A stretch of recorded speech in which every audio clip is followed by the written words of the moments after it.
Hello everyone, welcome back to our YouTube channel maths by PS. आज हम discuss करेंगे angle bisector theorem. तो सबसे पहले इसकी स्टेटमेंट समझते हैं और फिर इसका प्रूफ देखेंगे। तो स्टेटमेंट है इसकी, it states that an angle bisector of a triangle divides the opposite side of the triangle into two segments such that they are proportional to the other two sides of triangle. इसका मतलब है, अगर हमारे पास कोई भी एक triangle दे रखा है और उस ट्राइंगल में किसी एक एंगल का बाइसेक्टर दे रखा है, तो उस एंगल के अपोजिट जो साइड होगी ना, उसको ये एंगल बाइसेक्टर टू पार्ट्स में डिवाइड करेगा और उन दोनों पार्ट्स का रेशियो इक्वल होगा हमारे पास इस एंगल को बनाने में जो दो साइड इक्वल यूज हुई हैं उनके रेशियो के इक्वल। अगर मैथमेटिकली हम देखें, हमारे पास कोई एक ट्राइंगल है ए बी सी और इस ट्राइंगल में एंगल ए का बाइसेक्टर दे रखा है ए डी। इस एंगल ए के अपोजिट साइड है बी सी। तो इस अपोजिट साइड को ये एंगल बाइसेक्टर वो टू पार्ट्स में डिवाइड कर रहा है। ए डी बी सी को B D and D C दो पार्ट में डिवाइड कर रहा है। तो बी डी और डी सी का जो रेशियो होगा वो इक्वल होगा ए बी एंड ए सी के रेशियो के इक्वल।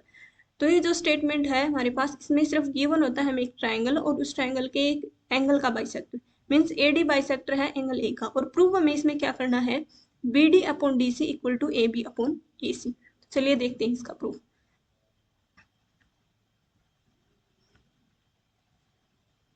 ये ट्राइंगल था हमारे पास ए बी सी। सबसे पहले हम इसमें कंस्ट्रक्शन करेंगे, एक लाइन जो एंगल बाइसेक्टर है उसके पैरेलल एक लाइन ड्रॉ करेंगे। तो ए डी इसमें एंगल बाइसेक्टर है, इसके पैरेलल एक लाइन ड्रॉ की जो सी से पास हो रही है। तो ये लाइन ले ली हमने जो सी से पास हो रही है। फिर ए बी को एक्सटेंड करेंगे। जब इस ए बी को एक्सटेंड करते हैं तो इस पैरेलल लाइन को इंटरसेक्ट करेगी किसी पॉइंट पे। जिस पॉइंट के ऊपर ये इंटरसेक्ट करी है उस पॉइंट को हमने बोल दिया ई पॉइंट। अब हमारे पास ये यहाँ पे एक बड़ा ट्राइंगल बन रहा है ई बी सी।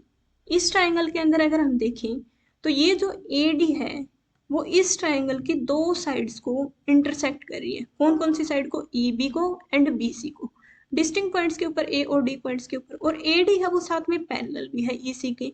तो इस ट्राइंगल के अंदर लग जाएगी बीपीटी, बेसिक प्रोपोर्शनलिटी थ्योरम। वो थ्योरम क्या बोलती है हमें, अगर हमारे पास किसी भी कोई एक लाइन है जो एक ट्राइंगल की एक साइड के पैरेलल है और दो साइड्स को डिस्टिंक्ट पार्ट्स में डिवाइड कर रही है डिस्टिंक्ट पॉइंट्स के ऊपर, तो उनका रेशियो इक्वल होगा। मीन्स ये ट्राइंगल ले लिया हमने ई बी सी और इस ट्राइंगल में ए डी है वो पैरेलल है सी ई के और ए डी है वो इंटरसेक्ट कर रहा है B E and B C को। तो बेसिक प्रोपोर्शनलिटी थ्योरम से ए डी इंटरसेक्ट कर रहा है दो साइड्स को, तो ये दोनों पार्ट का रेशियो इक्वल होगा इन दोनों के। मीन्स हमारे पास होगा B D upon D C equal to A B upon A. ये आ गया इतना। अब देखते हैं हम जो लाइन ड्रॉ की थी पैरेलल वो, और इस ट्रायंगल में हमने एंगल्स की नेमिंग कर दी, इसको एंगल 1, इसको एंगल 2, इसको एंगल 3 और इसको एंगल 4 बोल दिया।